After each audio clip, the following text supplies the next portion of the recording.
महाशिवरात्रि।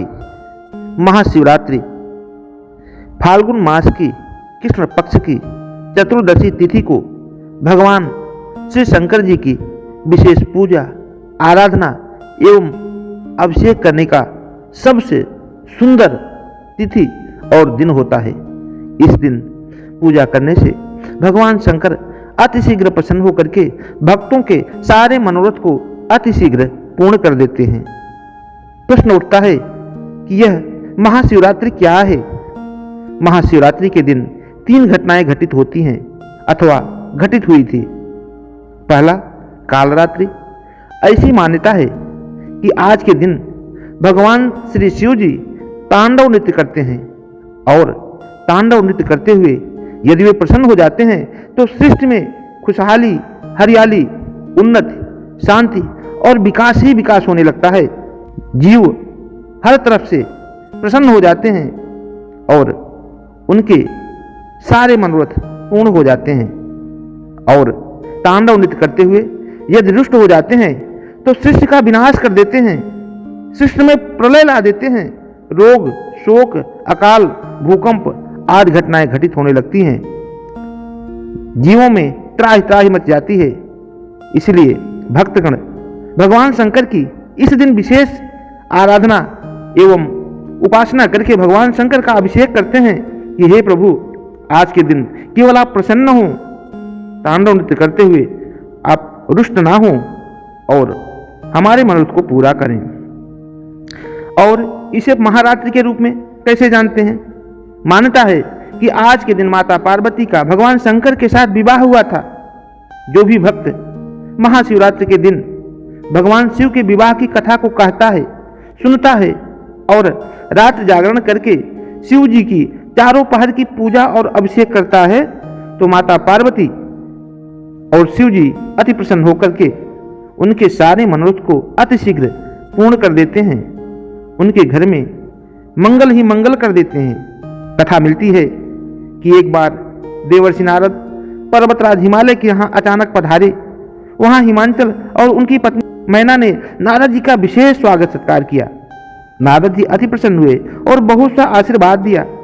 तब उत्सुकतावश पर्वतराज ने अपनी पुत्री पार्वती का हाथ दिखाते हुए उसके वर के विषय में जानने की इच्छा प्रकट की। तो नारद जी ने पार्वती के हाथ को देखते हुए पार्वती के पति के विषय में 10 लक्षण बताए, जिसे गोस्वामी तुलसीदास जी ने रामचरितमानस में लिखा है। अगुणयमान मातु पितुहीना, उदासीन सब संशय छीना, जोगी जटिलय काम मन, नग्नय मंगल वेश। जिसको सुनते ही पर्वतराज और उनकी पत्नी बहुत दुखित हुई और बेहोश हो गई, क्योंकि इसके अंदर कोई गुण ना हो, जो मान सम्मान से परे हो, जिसके माता पिता ना हो, जो हमेशा दुखी रहता हो, जो संशय में रहने वाला हो, जो जोगी बनकर जटा को धारण करने वाला है और काम धंधा ना करने वाला अमंगल वेश अर्थात कुरूप व्यक्ति, ऐसे व्यक्ति के साथ पार्वती का विवाह होगा।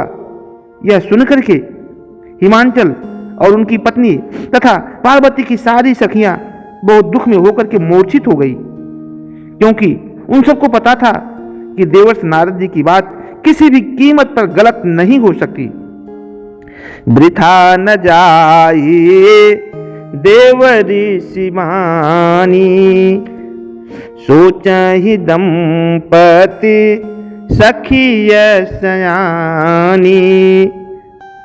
तब नारद जी ने हिमांचल के मन की बात को जान करके हिमांचल को समझाया और बताया कि अगुणयमान मातु पितुहीना, उदासीन सब संशय छीना, जोगी जटिलय काम मन, नग्नय मंगल भेष।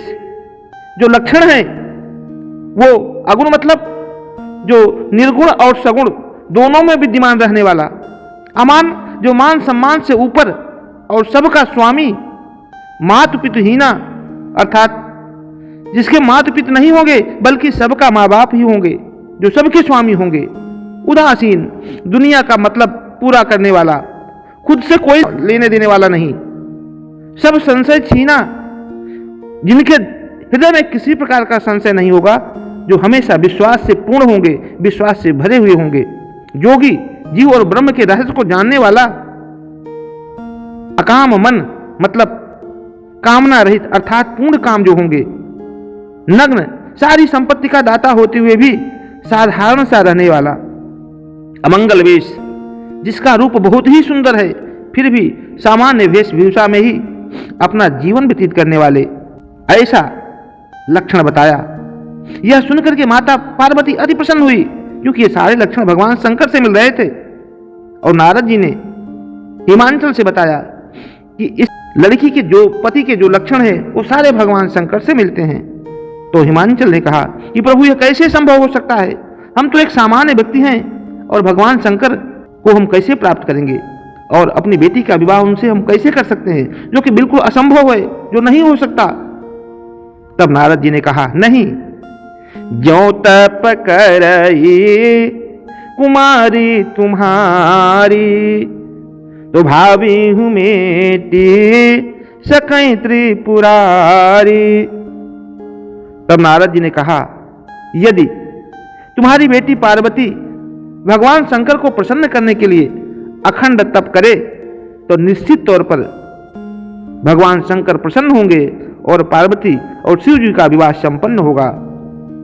कहते हैं कि इस कथा को जो भी व्यक्ति भक्ति भाव के साथ महाशिवरात्रि के दिन विवाह की कथा को सुनता है, कहता है, माता पार्वती अति प्रसन्न होती हैं।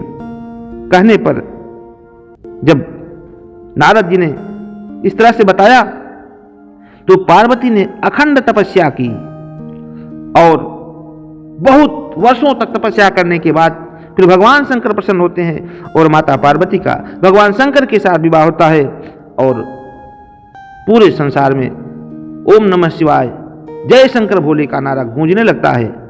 बोलिए शंकर भगवान की जय। इस प्रकार से काल रात्रि के बाद शिवरात्रि का वर्णन हो जाता है, महारात्रि का वर्णन हो जाता है। फिर शिवरात्रि के विषय में जानते हैं।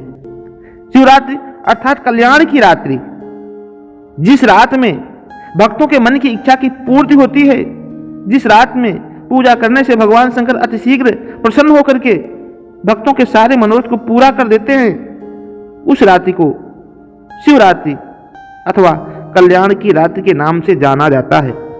शास्त्रों में ऐसा वर्णन मिलता है कि महाशिवरात्रि के दिन भगवान शंकर सृष्टि में जितने भी शिवलिंग हैं उसमें मूर्त रूप से प्रकट होकर के, प्रभावशाली ढंग से प्रकट होकर के जो भी भक्त उनकी पूजा करते हैं अति शीघ्र प्रसन्न होकर के उनके सारे मनोरथ को पूर्ण कर देते हैं। इसलिए भी यह दिन अत्यधिक प्रभावशाली और भक्तों के मन की इच्छा की पूर्ति करने वाला है।